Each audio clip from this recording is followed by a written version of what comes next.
What's up, y'all? We're back again. Another episode of Behind the Visor. We got my man, the Grey Cup champ, my former teammate, All-CFL. Like, we could just list all the accolades off. Jameer Thurman, what's up, my guy? How you doing today? I'm good, man. I'm good. How are you? Good. How's the off-season training been going so far? I haven't been seeing any videos, so that you know what that means. It means you're not training, right? No, that's not the case. I was never ever that guy to just post my training. If Yeah. anything, I would have like a highlight reel at the end of it to show all the stuff that I have done. Yeah. But I'm not one of those camera guys that always got to show. Everybody knows that I'm working, so Yeah. I'm Yeah. not too worried about that.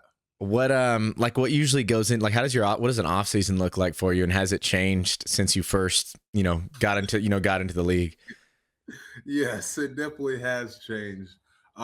Before, when I was younger, after the season was over, I was just like, man, I gotta get back in the gym. I gotta get ready. Like, I gotta get ready for next year.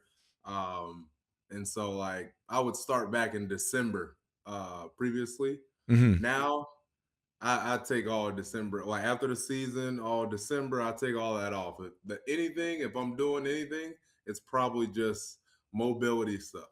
That's Right. about it. I'm not lifting no weights. I'm not running. I There we might go. walk on the treadmill. That's about it. But once January starts back up, that's when I really get into it. But that whole month of January is more of just getting my body acclimated to moving again and Right. actually lifting weights. It's not nothing like I'm measuring every single aspect of it. It's just getting the body moving and being mobile. Right. Have you noticed, like, I mean, just once you get to camp and all that, have you noticed that feels better, like, once you get into training camp by taking that time off? I mean, we know probably better than anyone that CFL season, when you play over, I would say probably over 11, 12 games in a CFL season, I think you can say, like, by the end of it, like, you got something that you're dealing with, right? Absolutely. Yeah. I don't know if I've ended the season 100%. Yeah. Yeah. Right.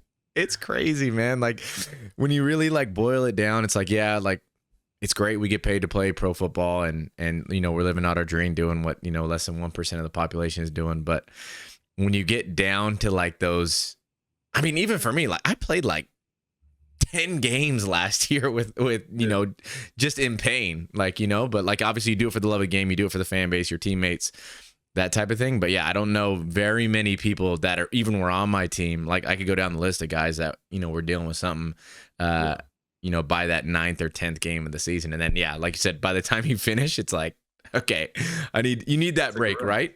You need that rest. Like, your body was in pretty much at the end of the season, it's in survival mode. Right. Because you try to maintain all the way throughout. By the end of it, it's just like, man, I can't wait. But at the same time, everybody wants to wait until that final game. But you gotta take time for your body to recover and let it recover on its own. Yeah. Without you really doing little movement is fine, but getting back into it right away. I can understand if you didn't play that much throughout the year. Right. You want to, be ready for next year. Make sure you're improved in a lot of different aspects going into it. I get that. But you got to let your mind recover too. I think a lot of people underestimate that more than anything is that they just like, oh man, it's football. But when do you take a break? Yeah. You gotta have something that takes your mind off of the sport. Granted, it's extremely hard to do. But you gotta have your moments. Yeah, that mental part of the game too is, like, again, it's another thing that people don't realize. Like, we don't have to mention, like, the off the field stuff, like, from the fan perspective. Like, you lose the game, like, fans are gonna get on you. Like, as much as we want to say we don't see that, you're gonna see it, you're gonna hear it. Hamilton, for sure. If you're playing bad, you better have some thick skin if you're playing here. I still remember, like, anytime there's some new guys here and it's like game one, and, like, you'll hear the fans boo after, like, if it's it's the second time or something like that on a drive where we get, go 2 and out, and the fans start booing, and they're like, why are they booing us? I'm like, hey, this is Hamilton, man. Like, this is different. But, like, and I love it. It's like, it makes you want, to compete more and make more plays and all that sort of stuff. But I think people don't realize, like, that part of the mental, of what you're dealing with throughout a whole season. And then you throw in the actual playing, like, when you're going through, like, the coaching, like, just by nature of football, like, you're going to get whether or not it's like to the level like getting ripped in a meeting or something like that, like depending on what you did, or we know the rookies usually get treated the worst, when it comes, but at the same time, like we've all had those games where everybody plays bad and you come into that meeting, and whether it's the boss man, whether it's your positional coach, the D coordinator or O coordinator, like they torch you. And sometimes you get torched even when it's a good week, right? Because they're just demanding that level of excellence from you. So it's like you got to decompress from that too, right? Yeah, that's why I try to do right after, depending on how the game goes, is if I watch the film right away or not. Usually, once I review the film or whatever, it's out of my mind, and I'm not watching football 24 hours. Right. I know you've probably heard of the 24-hour rule, but between the end of the game, 24 hours later, remove that onto the next, or decompress, relax, and then get your mind and body ready to go at it again the next week. Yep. Yeah. No, 100%. Like I've heard that 24-hour rule. It's definitely like whether you win, lose, or draw, like you definitely want to abide by that. Cause like, I mean, same thing for me. Like if I have, whether it's a good or a bad game, like I watch that film that next day. I mean, for the most part, I don't know if you do this too, but I will watch the film as soon as I crawl into bed after the game. Like I just can't sleep. So whatever, I have that adrenaline rush from the game and all that, like I just can't sleep yet. So like sometimes I'll watch the full game film, or I'll watch the TSN copy if like the game film isn't up yet, and just rewatch like the TSN side just to watch the game and just see what it looked like, from a television standpoint. So like, but once I do that, it's like, that's it. Like I'm after that, aside from like our team meetings and stuff, it's, it's like, okay, we got to get on to the next week. Cause it's like that football week in and week out mentality of having to quickly flush whatever you just did the last week, good or bad, because you got to get ready to win the next week. Like it doesn't really matter what you did, even if you are on a win streak and all that, but it's like you got to get ready to play the next game. And yeah, it's a crazy thing from like a mental standpoint. And then you end the season and it's like all of a sudden we've been playing this game for so long and having so much fun with it, and then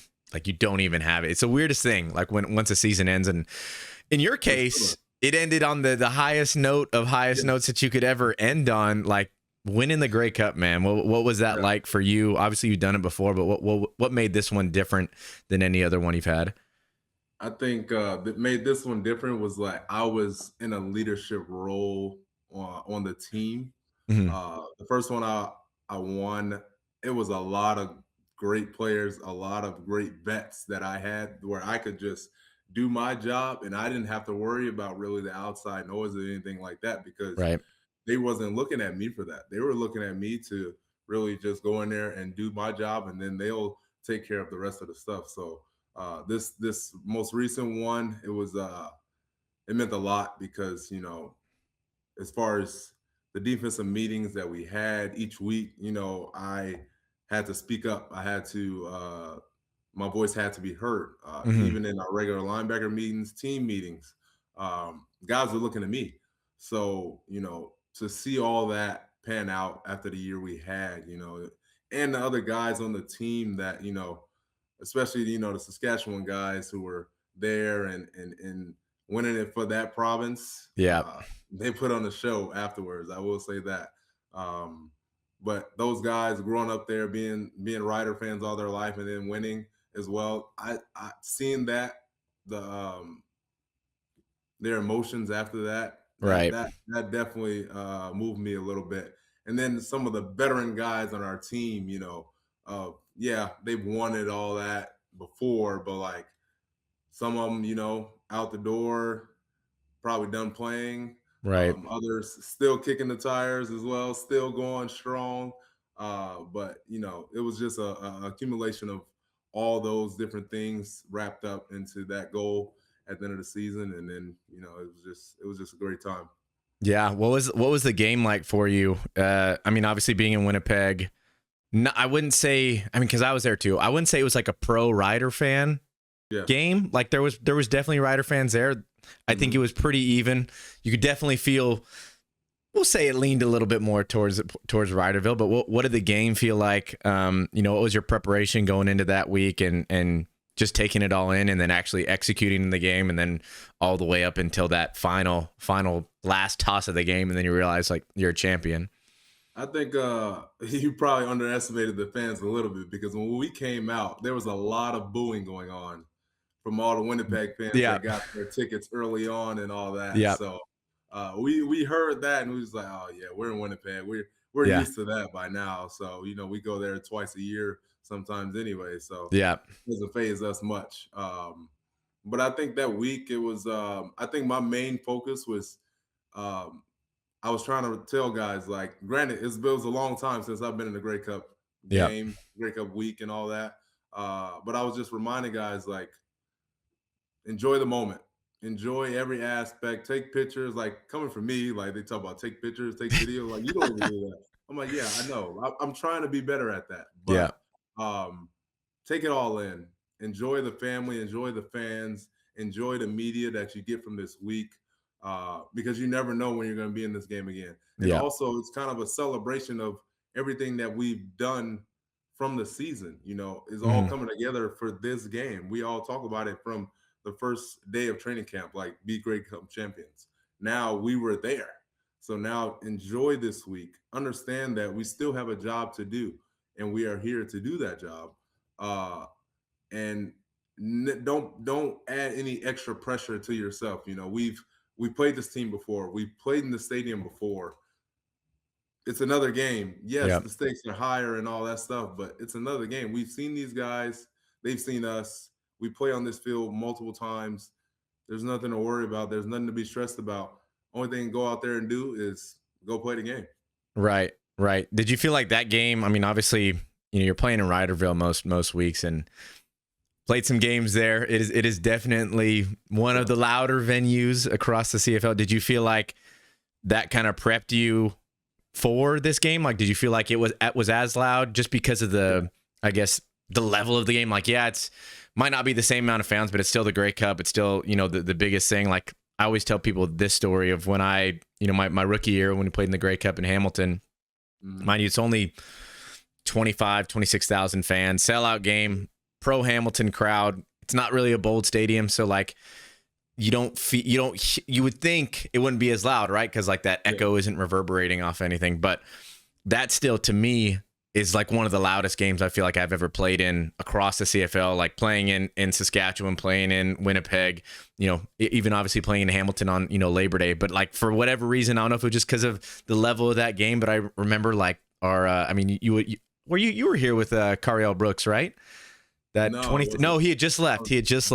Yeah. So he was our boundary half, and I remember he was like maybe like I was standing on the boundary hash, and he was maybe 5 yards away from me, and I'm yelling at the top of my lungs pre-snap, trying to get this dude's attention, and he cannot hear me. Like, because you know, in Hamilton, it's just like it is in Sask, just like it is in Winnipeg. When you're on defense, like those fans get up. But did you feel like that was maybe turned up a little bit at the Grey Cup?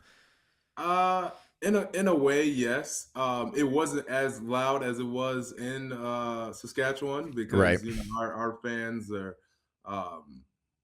they get pretty loud when we're on defense. But I did feel the energy, and you know, in Winnipeg, I don't know if you know how the stadium was built and all that stuff. They got their little dome kind of keeps the sound packs it down on the field. So with the fans screaming, it's louder because it's just echoing right back down. Right. You know, our stadium in Sask is a little more open. So that's why they say Winnipeg has the loudest fans. Might have some crowd noise being pumped in too. You never know. The crowd noise, and it keeps like all the sound in the stadium. It doesn't allow it to open, because most of the other stadiums are a little bit more open, so it travels a little better. This one it goes right back into those the little dome ceilings of it, and then comes right back down onto the field. So but as far as Grey Cup wise, I did feel the energy. It was pretty loud, and you know, I think that, you know, whatever fan you were that day, I mean, the energy was felt for sure. Yeah, no, it was great. You know, obviously I wanted to play in it, like we talked about that before, but viewing it from the fan experience, I think it was. I watched one there. I watched one in BC. You know, obviously playing the one in Hamilton, like the crowd was definitely into it. It was obviously for the most part, we'll say a close game. Like it wasn't like it was a blowout. Yeah. Came down to it a little bit at the end. Yeah. So I think that kept it, kept the energy going and all that sort of stuff. The halftime show, just the whole week that Grey Cup is. But this was what, your third Grey Cup you've played in, or second? That was my third I've played in. Third you played in. So you were in this 2017 one versus Toronto, 2018 you won, and then this one this past year. Was there? So you've won one, you've lost one, and at this point you're playing in the game. Like, was there? You obviously know what it's like to win it and lose it, and have the I guess the feeling of the game being taken away from you at the final plays, right? Like, was there a moment in this game where you were like, I feel like we have this in the bag, whether it was in the pregame, different than you had felt, kind of that 2018 or 2017 Grey Cup? Because that 2017 team, like y'all had a squad back then. Oh my God. I was actually going to hit on that you said, like, was there a point in the game when we had it in the bag? So like in 2017, I probably had one of the best games of my life in that Grey Cup game. And like defensively, it was we gave up 100-yard touchdown pass, and that was really their only points for majority of the game. So I'm like, oh yeah, we're killing these guys. Like they can't move the ball on us at all. Like only thing is if our offense like turn the ball over or whatever. But like no, we got these guys. That ended up not being the case. So in 2018, I'm talking about we were a pretty stacked team as well. And as we were playing throughout the game, like I joined the Calgary in 2017. So those guys lost 2016 and 17 back-to-back Grey Cups. So in 2018, when I tell you that nobody was satisfied until that final whistle blew, right? Like we played all the way to the end because of the year before. I remember how I felt. Yeah. So nobody was cheering or anything until maybe like 30 seconds left, maybe. Yeah. But it wasn't the case. And now I carried that over into this past year as well. It's just like, hey, these games you never know what can happen. You never know. All it takes is one play. Yep. To where everything changes. I was in the game in 2017. They had 100-yard like touchdown catch, and then 120 or 110-yard fumble recovery for a touchdown. Right. I've never been in a game where there was over two plays over 100 yards of touchdowns. Yeah. Like, so I saw firsthand that you never know what can happen in any of these games. So you got to play until the last one. Even that last play versus Montreal. I was in that end zone. I'm watching. I'm like, oh, I hope he doesn't catch it here because it'll change the game a little bit. I was sweating that whole drive. Like, no, I wasn't. I didn't think anything was in the bag. I felt that we had a good kind of like command of how everything was moving a little bit. But never once did I think that it was in the bag until the clock hit 0-0, and that was the last play as well. Yeah. No, I felt the sting just like you have. I think that 21 Grey Cup where you drive all the way down the field, you get down to I think we got down to like the 2 or 3 yard line, game of inches, and then go to overtime. They score, and then they get a tipped interception. The game ends, and it's like, man, like you just felt like it was destined for you to win it, and then it just gets taken right out of your hands. So I think that if there's anything for the young guns that are listening out there, when you get it, I mean, really in any game in the CFL, right? Like not obviously the Grey Cup is on its own level, or any playoff game, but like really any game in the CFL, like there's no safe lead that's out there that you could say like without a shadow of a doubt, like we're up this many points, like we're gonna win this game. I think it's just that the way the game is played and how good the offenses are nowadays. A little bit on how much they've handcuffed the defenses a little bit too. Say the rules of allowing the offense to do what they do and different things like that. Like I think that it's tough. And another note to all the young guys watching, a CFL game, it doesn't matter how many, if it's seconds left, 1 second left, or anything like. Even if it's nothing on the clock, there's still probably another play left. We got down to 0.7 this year and lost Labor Day. Those refs, they throw those flags up. You gotta play until then. Other than Yeah. that, the game is not over. Yeah. No, 100%. 100%. What was, clocks hit zero. You guys start celebrating, locker room. What was that like compared to the one that you had back in 2018? What was that celebration like? Oh, it was nice because like I felt like I was kind of leading the celebrations a Oh little yeah. bit. I was trying to tell guys like, hey, like let's get on the stage, let's hold the cup up, let's get back to the locker room and celebrate together with each other. Like Yeah. let's get back to the hotel and celebrate some more. Like I felt like everybody was just soaking in the moment, which you're supposed to at the same Yeah. time, but like it was no direction of where we What to do were next? because I get celebrating with your family and your significant others, your parents, and different things like that.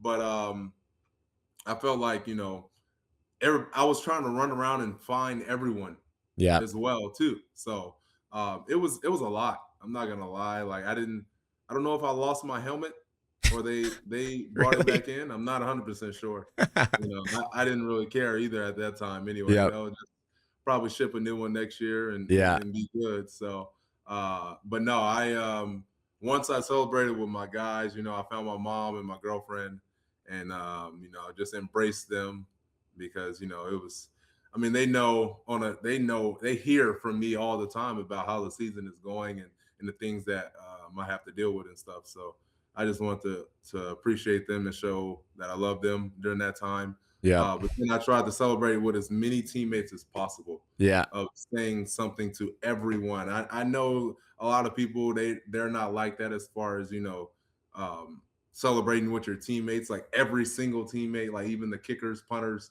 Yep. long snappers, like even those guys. Like I made sure that I found everyone as much as I could Yep. and celebrated with them in that moment. So Yeah, well, I mean, it's all about. I mean, even going back to your point about like trying to take more photos and stuff like that. It's like creating those memories. yeah, And sometimes I think we get so like numb to the fact. I'm looking at my phone right here because I'm thinking about it. But like having the phone is like we think, oh yeah, it's so easy to like film a video. But I think most of us don't do it. But then you look back on like when we were kids and you had like whatever the disposable camera and like you took that everywhere and took photos of your trips. And it's like now it's so easy to do it that sometimes like I think we forget, like you're saying, to like, okay, yeah, like film this, record this, take a photo, because like that's our disposable camera nowadays. So that in the same way, it's like, yeah, you're trying to create those memories with every single player because like everyone did it, right? Like that's one thing. Always used to say to us, I don't know if you remember, but he said we can all be champions. That was one of the biggest things that I always take back is like, yeah, not everybody can be all-CFL or be the starter, be this or that. It's like, but we can all be champions at the end of the day. So it's like living in that and living in that moment, I think is a cool thing. And yeah, I think more guys should lean into that as much as you want to, like you said, soak up the moment, spend time with your family. But at the end of the day, that team will never be the same. Never be the same. Those guys in the locker room that won that championship, like those are memories you'll take with you for the rest of your life. So it's like now for you, 10, 20 years from now, you can look back and be like, oh yeah, I remember when I talked to so-and-so after the Grey Cup and we were drinking a beer. Well, I don't know what you were drinking. I don't know what you were drinking, but I'm not a beer guy. But after that game, I did partake in those activities. Yeah. What time do you think you went to sleep that night, or did you sleep? I don't know what time I went to sleep. Really? At all. I don't know at all. Honestly. What time did the flight leave the next day? I just know our bus was at like 10 a.m. I think. And you made it there. That's all that mattered. That's all that matters. So yeah, definitely a no sleep night was much deserved. And then you get right back to Regina, and then y'all are just basically partying from there too. Right back to it. Man, back to the party. Fans showed up as soon as we landed. They were there at the stadium as soon as the bus pulled up, and then right outside our stadium, it was a bunch of fans, kids was coming out of school, running over to the stadium. I'm like, oh wow. And then the parade, man, that was definitely something. Yeah. Seeing the street, like people talk about Saskatchewan and Regina. It's not a lot of people out there, right? Well, there were a lot of people showed up. They showed out, yeah. Parade. People took off work. Kids weren't in school, or maybe it was just a long recess. I don't know. but there was a lot of kids out there. National, it might be a provincial holiday once you win the Grey Cup in Sask. It could be, I look forward to repeating that again. So we're gonna Yeah. see. Well, yeah, definitely. Did you guys just go to every single bar you could in Regina, and they were just taking care of you, taking the Grey Cup there? I tried to go to every place in Regina as much as I could, Yeah. and just show, just spread the love and just bring the cup around, all the fans, because they've been through it with us all season long. They know more than anybody how much it meant, but also it meant a lot to them too. So just bringing the cup around to different restaurants and bars and Yeah. different places, like I was just like I try to bring it to everyone that I met along the way and being in Regina, and just share that moment with them as well, just to allow them to hold the cup and and drink out of it as well if they wanted to. What was the craziest place you guys took the Grey Cup, and like what was the craziest thing you saw someone like drink out of it, eat out of it, like within that kind of couple weeks span after the Grey Cup win? I think nothing too crazy. Mostly everybody was just drinking out of it. Me personally, I had like an ice cream like sundae inside. Okay. As far as I'll put the little put the plastic down first. Plastic wrap inside the cup. Had the ice cream in there, was eating out of it. So that was something that I did. Yeah. Other than that, I don't know what other people were doing with the cup during that week. But I think one of the times during that week, I think we went to a couple places one night, and we brought it to this one bar, and guys got on stage singing karaoke and different things like that, with the cup sitting right there. So yeah.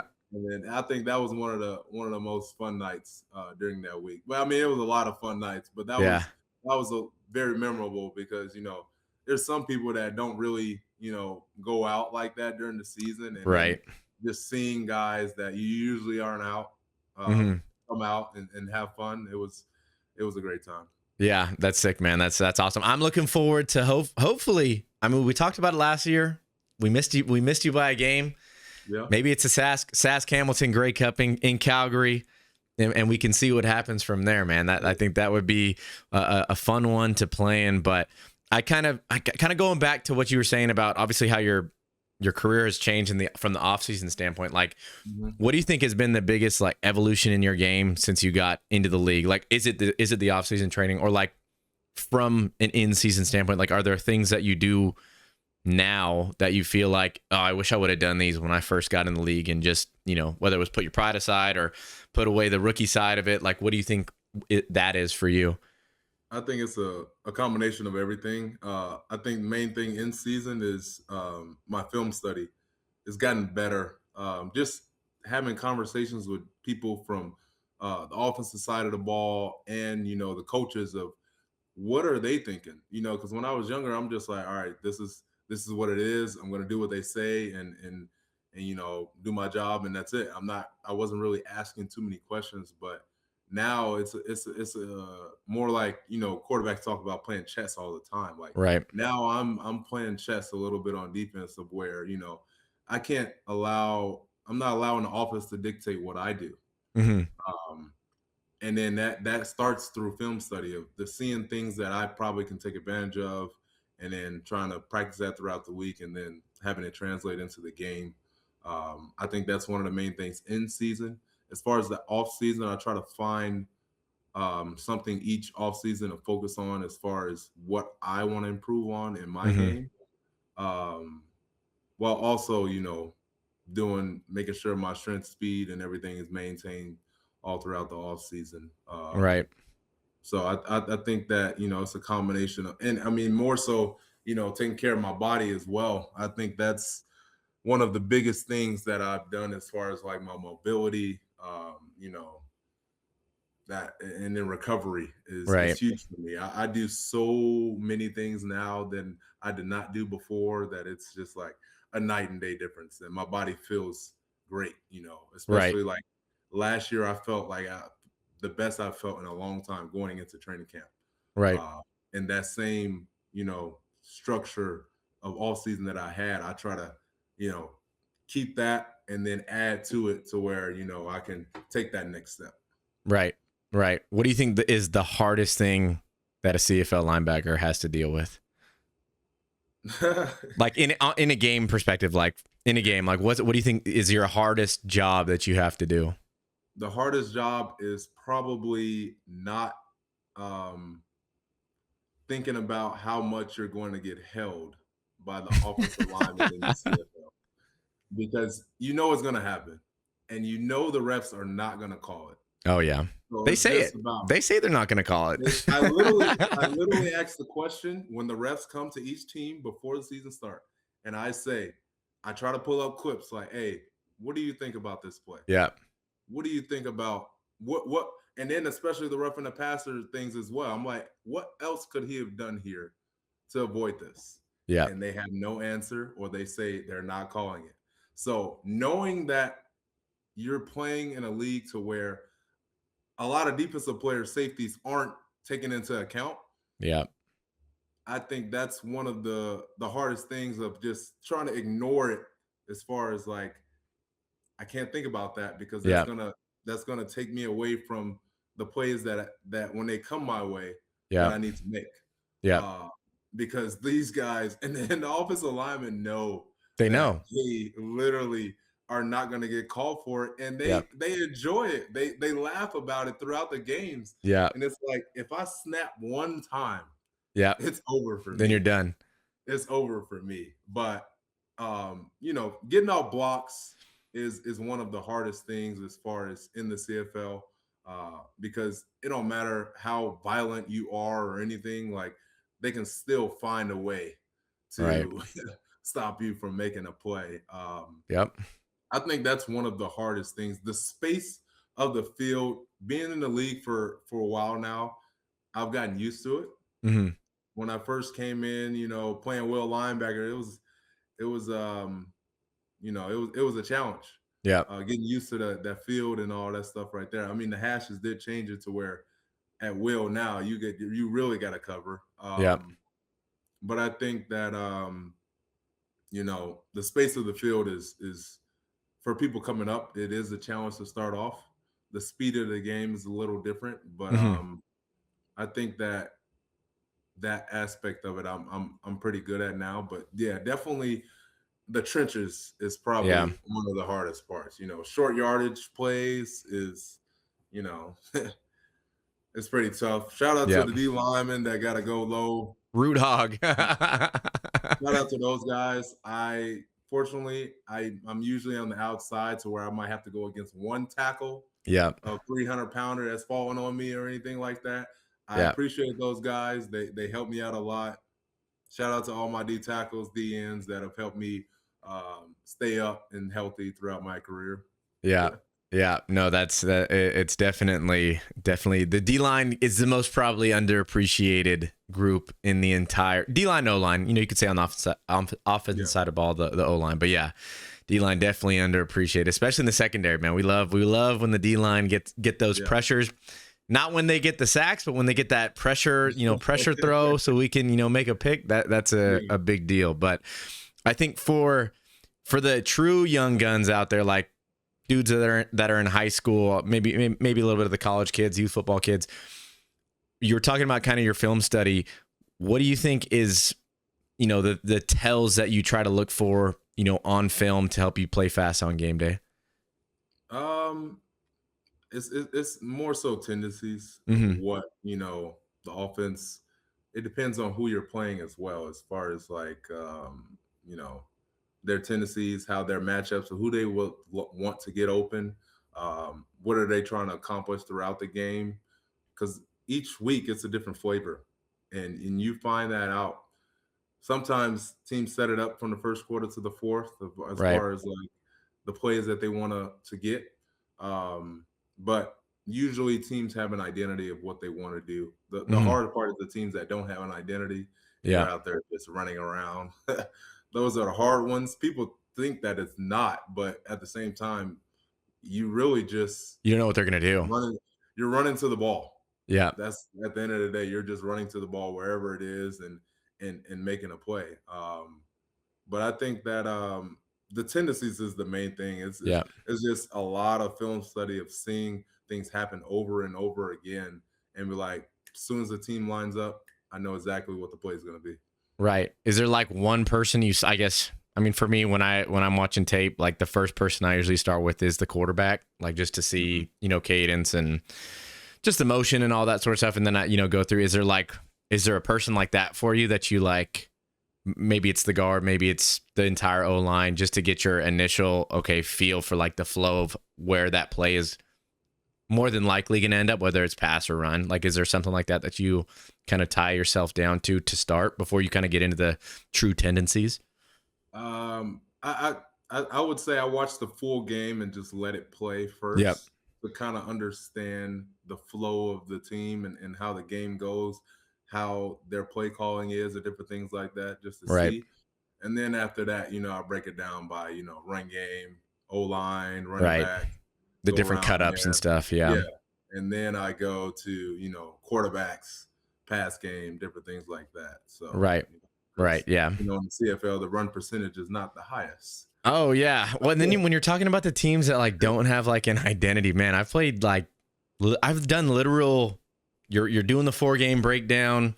You have all your game notes of like, oh, this is like all their tendencies, and then they don't run anything from like that last 4-game stretch, whether it was because they lost a couple games or they've been winning so much they feel like they got to change something up. Like when you go into those type of games, you're like, they aren't running anything that we saw on tape. Like when you play someone that has never played before, yeah, like you play a new so it's like, quarterback or something like that. It's like, yeah, dude, like we just got, like you said, you just got to run to the ball, like figure out a way gotta go to out there and play it. get off Read the and field. react. Yeah, Read and react. But last one we'll leave you with. And again, appreciate you for hopping on, man. But we shared the locker room back in 2023. You've been in the league a very long time. What do you think is one of the biggest things that separates kind of the guys who stick in this league from the ones that don't? I would say that the work doesn't stop. In the CFL, as far as the rules and things go, as far as how long you can be in the facility, different things like that, like you can tell the guys that have had a long career in the CFL. They're like the little quote. It kind of pisses me off when people say this. First one in, last one out type stuff. Like this Yeah. guy, he wants it. Like sometimes those guys, they just don't have anything to do, so they Right. are that type of person. But how is them being the first one in, first one out affecting the people that play around them? Right. Your mentality of how you attack every single day, if that's contagious and if that makes the people around you want to be greater each week, I feel like that's when you really feel it the most, as far as like, not only are you proud of the work that you put in, but also the other people that you're playing with are putting in that similar work, and that the sky is the limit as far as what you can succeed.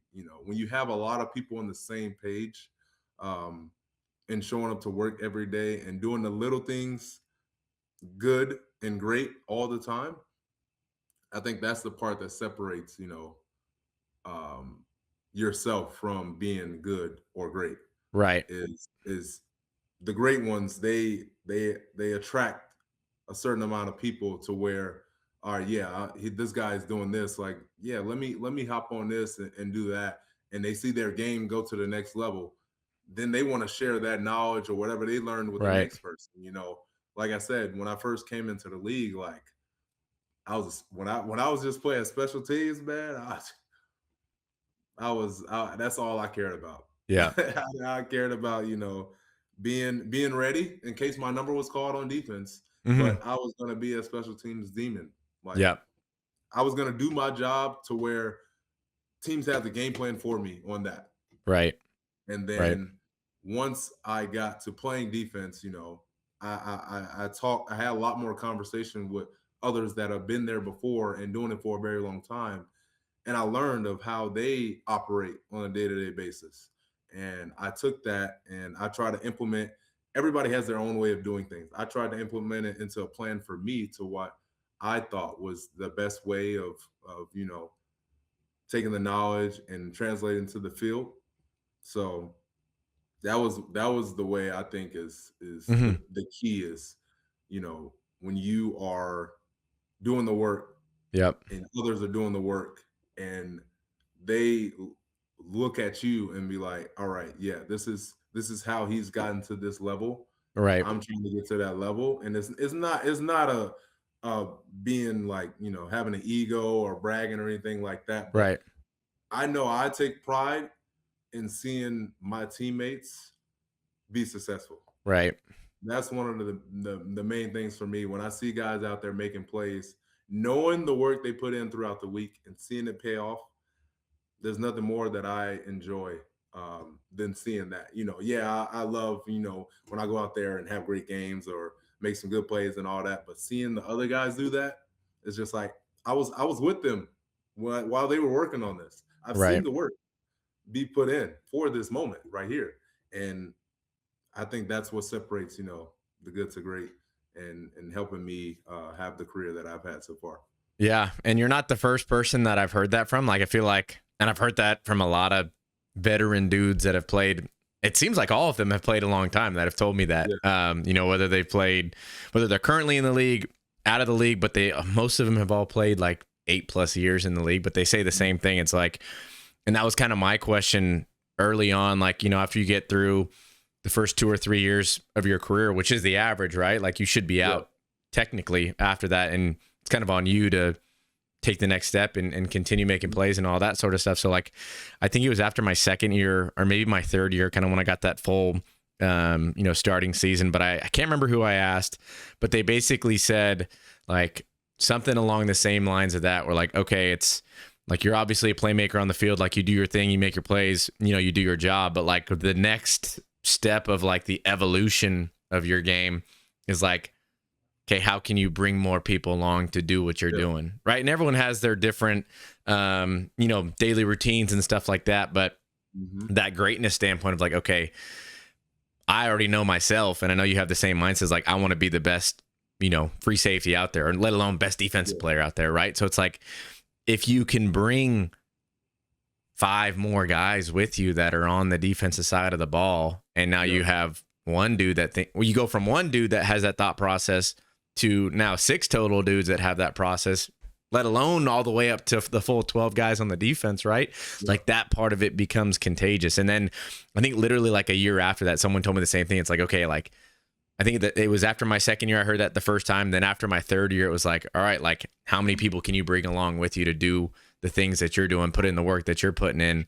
Because it's a blueprint to the success side. Now you have to go out there and actually make the plays. And, I can't, or someone else can't hold your hand and teach you how to do that part of it. But the preparation is definitely the key. And the more guys you can bring in on that and be prepared and be ready for when your number is called, I think that's the secret right there. And I mean, look, like you said, you were the leader, you were one of the leaders this year in that locker room, and who knows how many guys, kind of your routine, your mentality, the way you play, like, who knows how many guys that rubbed off on, could even be on the offensive side of the ball, special teams, right? Yeah. You never know who's watching either. Yep. You never know who's watching. Yeah. And to piggyback on your point, you saying bringing up 5-6 guys around you that are having that standard of themselves. Not only does that raise the amount of plays coming their way, Yeah. it also raises the amount of plays coming your way too. Yep. Because when you have a lot of great players around you, there are plays to be made. Yep. Somebody's going to make the play. And then it's about hunger. All Yep. right, when this play comes, I'm making this play. I'm not allowed. We all see the same thing. So when you have everyone on the same page as far as that, and then everyone's play is elevated, now it's just like, all right, you're going to get this one, you're going to get that one, you're going to get this one, I'm going to get this one. And you feel that as well. And then not only does your confidence go up as well, theirs does as well too. So then it's the team chemistry is just even that much higher. At an all-time high. And like, that reminds me of like last year for us. Obviously we led the league in interceptions. I know y'all were right behind us, but y'all got the ultimate goal, but we're going to take our interception deal as well. But you guys are going to know this. You're going to know this exact same thing. But for me, like one thing I think leaned into more, learned a little bit more this past season was that part of it of knowing, like, hey, we got a bunch of like-minded guys that, want to be great. We're all pushing each other, that sort of thing. And I think whatever the first game I had, had 2 picks, 1 got called back. And like in my head, I'm like, okay, well that was my game. And then the next game, someone else had 1 or 2 picks. And then I started to put it together. I was like, okay, I might not have a pick every game.